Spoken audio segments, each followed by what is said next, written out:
इस वीडियो में हम लोग सर्कुलर मोशन का टॉपिक करेंगे। तो सर्कुलर मोशन यानी कि कोई भी पार्टिकल अगर एक सर्कल का पाथ ट्रेवल करता है तो इस तरह के मोशन को सर्कुलर मोशन के नाम से बोलते हैं। और ये दो फॉर्म में हम इसको डिवाइड कर सकते हैं, यूनिफॉर्म सर्कुलर मोशन और नॉन यूनिफॉर्म सर्कुलर मोशन। दोनों को सेपरेटली समझते हैं। यूनिफॉर्म सर्कुलर मोशन एक ऐसा सर्कुलर मोशन है जिसमें ऑब्जेक्ट या पार्टिकल की स्पीड चेंज नहीं होती है। जैसा कि इस फिगर में दिखाया हुआ है कि पार्टिकल अगर मान लेते हैं कि एंटी क्लॉकवाइज डायरेक्शन में इस सर्कल में ट्रेवल कर रहा है, जैसा कि यहाँ पे एक सर्कुलर पाथ दिखा रखा है, तो वो इस तरह से ट्रेवल कर रहा है पार्टिकल कि उसकी स्पीड नहीं चेंज हो रही है, यानी कि मैग्नीट्यूड ऑफ वेलोसिटी चेंज नहीं हो रही है।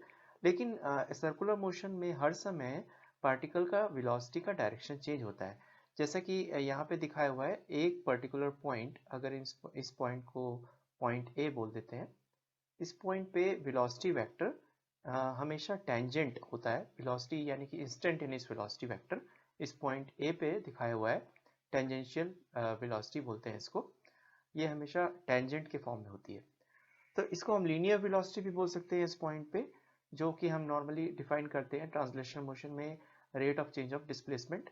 तो ये वही लीनियर वेलोसिटी है जो टेंजेंट के फॉर्म में दिखाई हुई है पॉइंट ए पे। तो यूनिफॉर्म सर्कुलर मोशन में इस वेलोसिटी का मैग्नीट्यूड चेंज नहीं होता है, लेकिन क्योंकि पार्टिकल अपना हर समय डायरेक्शन चेंज कर रहा है, जैसे कि अगर किसी और पॉइंट पे यहाँ पे हम मार्क करते हैं पॉइंट बी। अब इस पॉइंट बी पर अगर हम एक टेंजेंट ड्रॉ करेंगे इस तरीके से,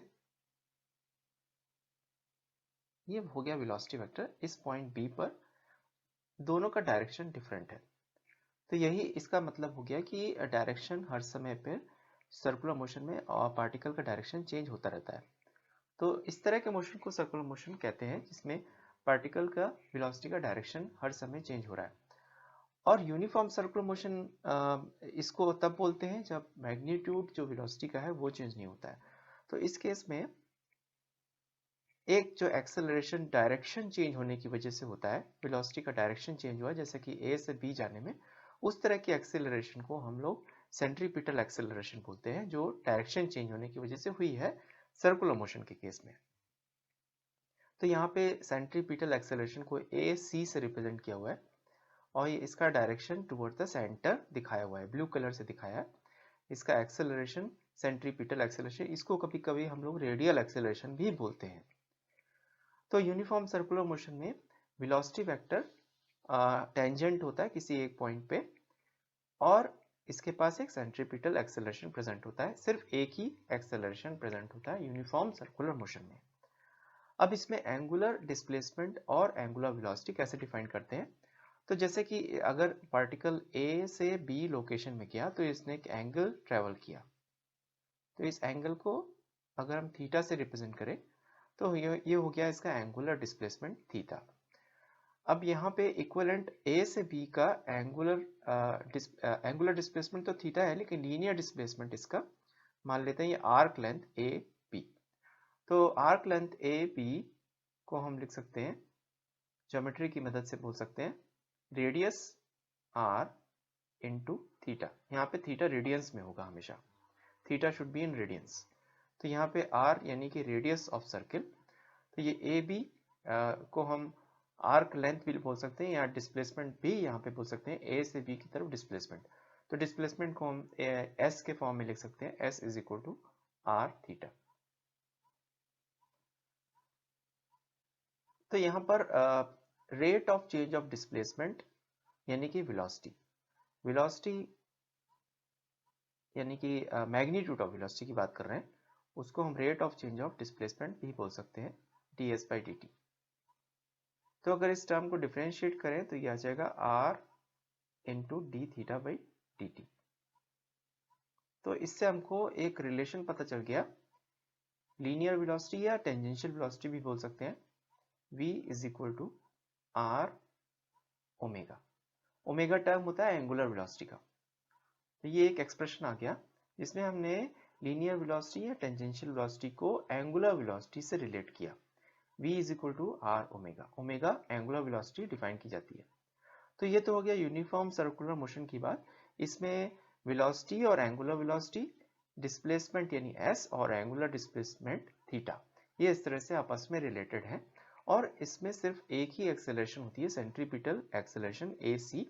उसका फॉर्मूला होता है ac is equal to v square यानी कि वेलोसिटी का magnitude square by r radius. इसको हम अलग से डिराइव करेंगे।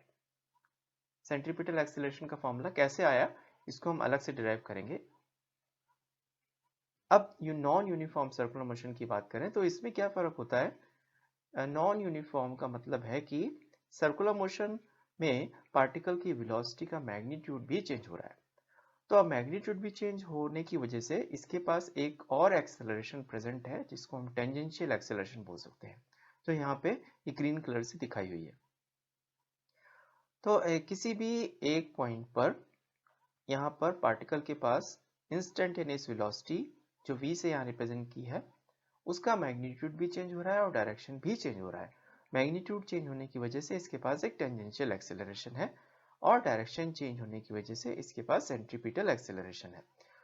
तो इसमें फॉर्मूला हमारा जो लीनियर वेलोसिटी का फॉर्मूला वही है v is equal to R omega, जो अभी हमने ऊपर लिखा था।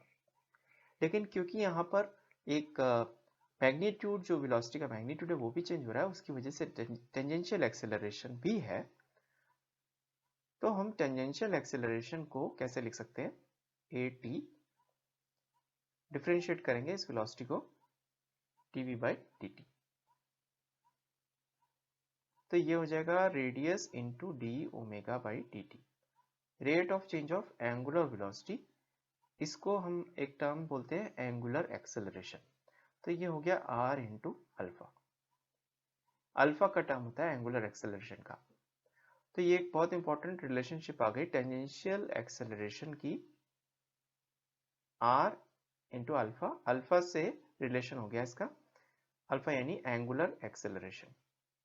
एंगुलर एक्सेलरेशन क्यों है, क्योंकि पार्टिकल के पास जो है टेंजेंशियल एक्सेलरेशन प्रेजेंट है, उसकी वजह से ओमेगा जो है वो कांस्टेंट नहीं है, ओमेगा टाइम के साथ चेंज हो रहा है।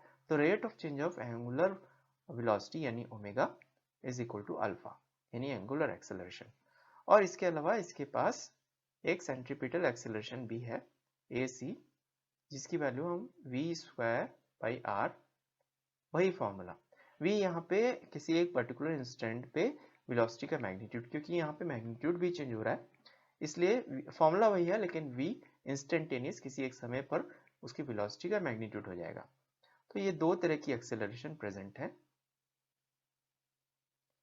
और एंगुलर वेरिएबल्स के फॉर्म में भी हम बोल सकते हैं कि एंगुलर एक्सेलरेशन प्रेजेंट है, पार्टिकल की एंगुलर वेलोसिटी प्रेजेंट है ओमेगा, और एंगुलर डिस्प्लेसमेंट थीटा।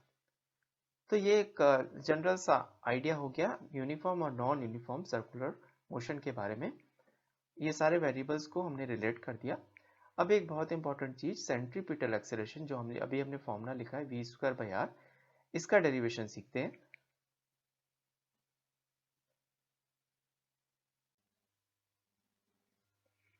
अब हम लोग सेंट्रीपिटल एक्सेलरेशन का फॉर्मूला डिराइव करते हैं, जो अभी हमने लिखा था centripetal acceleration is equal to v square by R. तो यहाँ पे ज्योमेट्री और ट्रिग्नोमेट्री की मदद से इसको हम डिराइव करते हैं।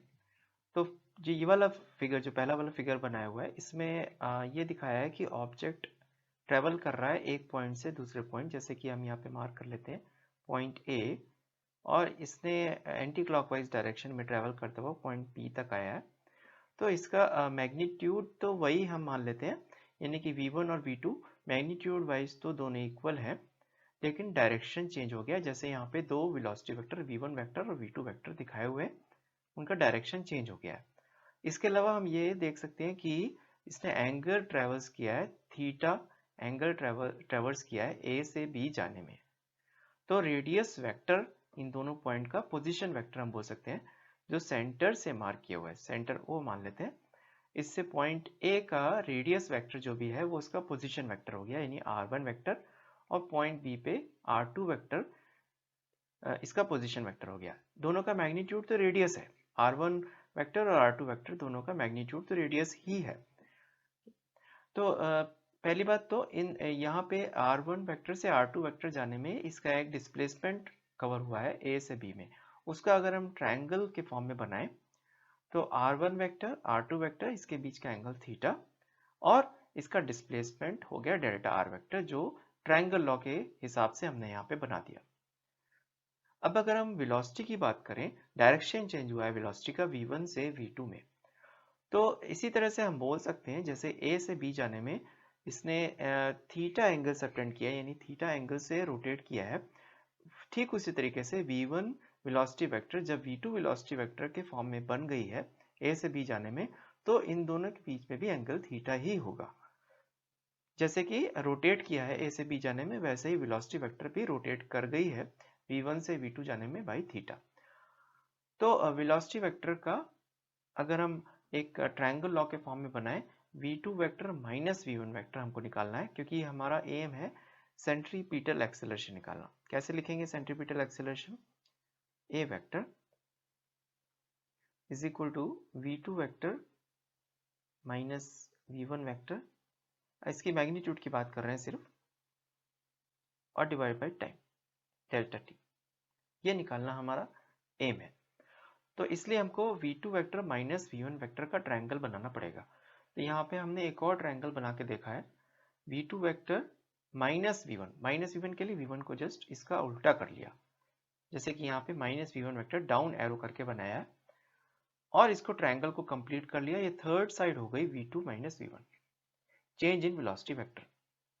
अब दोनों ट्रायंगल को कंपेयर करना है हमको। एक ट्रायंगल तो हमने बनाया है पोजीशन वेक्टर वाला और डेल्टा आर हो गया डिस्प्लेसमेंट वेक्टर ए से बी में, और दूसरा ट्रायंगल बनाया है वेलोसिटी वेक्टर्स का, और उसकी मदद से हमको चेंज इन वेलोसिटी वेक्टर निकालनी है, यानी v2 माइनस v1। अब दोनों ट्रायंगल को अगर देखें तो थीटा एंगल तो पहले से ही कॉमन है, इसके अलावा ये दोनों ट्रायंगल आइसोसेलेस ट्रायंगल है, क्योंकि r2 और r1 दोनों रेडियस है, तो ये आइसोसेलेस ट्रायंगल हो गया। इस तरह से यहाँ पे v1 यानी कि माइनस v1 और v2 दोनों का मैग्नीट्यूड ऑफ वेलोसिटी स्पीड तो सेम है, तो ये दोनों आइसोसेलेस ट्रायंगल हो गए। तो बाकी दोनों एंगल्स भी इक्वल हो जाएंगे, यानी कि हम इसको भी अगर अल्फा बोल दें तो यहाँ पर भी अल्फा हो गया, इसी तरीके से यहाँ भी ये अल्फा हो जाएगा और यहाँ पे ये अल्फा हो जाएगा। तो दोनों ट्रायंगल सिमिलर ट्रायंगल बन जाएंगे। Triangles are similar.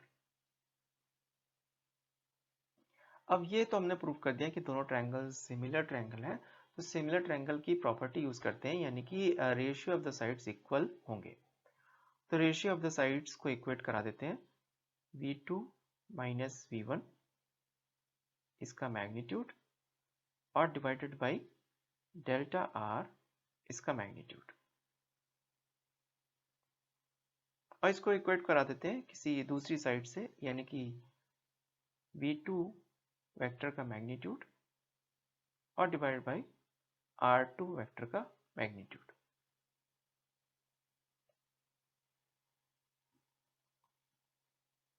अब इसको रीअरेंज कर सकते हैं। अगर हम इसको रीअरेंज करें तो इक्वेशन बन जाएगी v2 vector minus v1 vector is equal to v2 vector into delta r vector का magnitude divided by r2 vector का मैग्नीट्यूड। इसको हम रेडियस लिख सकते हैं, तो रेडियस लिख लेते हैं यहाँ पे। अब दोनों साइड हम टाइम से डिवाइड कर देते हैं, तो यहाँ भी टाइम से डेल्टा टी से डिवाइड कर दिया और यहाँ भी डेल्टा टी से डिवाइड कर दिया। अब पहला वाला जो लेफ्ट हैंड साइड है वो है rate of change of velocity, जो कि हमको फाइंड आउट करना था, यानी कि ये सेंट्रीपिटल एक्सेलरेशन। इसको लिख लेते हैं सेंट्रीपिटल एक्सेलरेशन, इसका मैग्नीट्यूड। और राइट हैंड साइड में v2 वेक्टर को वेलोसिटी मान लेते हैं, वेलोसिटी यानी कि magnitude of velocity into delta r by delta T, इसको भी वेलोसिटी बोल सकते हैं, वेलोसिटी का मैग्नीट्यूड, और डिवाइड बाई r। तो सेंट्रीपिटल एक्सेलरेशन का फॉर्मूला आ गया वी स्क्वायर बाई आर, यही वो फॉर्मूला है जो हमको डिराइव करना था। अगर मेरे इस वीडियो से आपको हेल्प मिली हो तो वीडियो को प्लीज़ लाइक कीजिएगा और मेरे चैनल को सब्सक्राइब करने के लिए नीचे दिए गए रेड कलर के सब्सक्राइब बटन को जरूर प्रेस कीजिएगा।